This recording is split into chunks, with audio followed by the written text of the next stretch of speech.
Thank you. I think Senator Hoeven has said it well. You know, I don't think any of us expected to be able to support legislation that would be a huge new spending increase, $1.9 trillion back in March, and this one really is over $4 trillion because you have to assume that some of these popular programs will not be sunset, as they never are sunset here in the Congress. So it's unprecedented in terms of the spending, the largest bill ever. And then in terms of taxes, what a terrible time to raise taxes on the American economy and the American worker, American families. So I don't think we expected to support it, any of us, but I think we're really shocked by how bad it is. And particularly the fact that what they have done, I don't know if they meant to do this or not, was provide a huge tax cut for wealthy Americans. Let me give you a data point that is kind of shocking. 2/3 of millionaires, people making over $1 million a year, will get a tax cut under this legislation.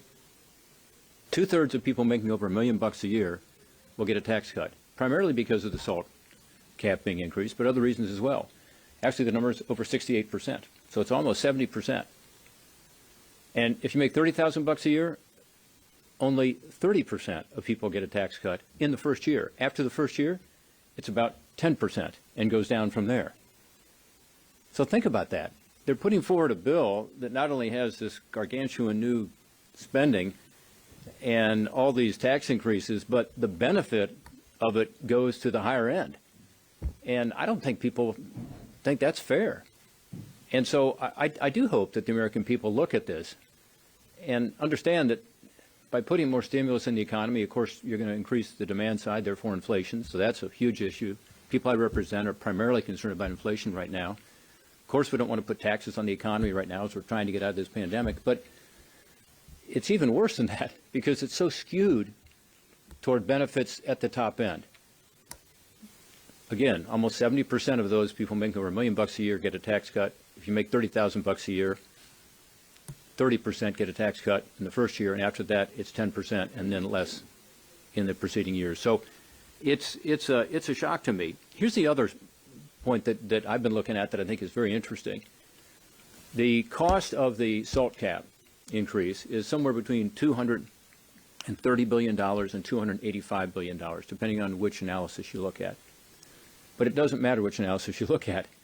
It's still $100 billion more for the SALT cap than for the cornerstone social policy in their legislation, which is the child tax credit, right?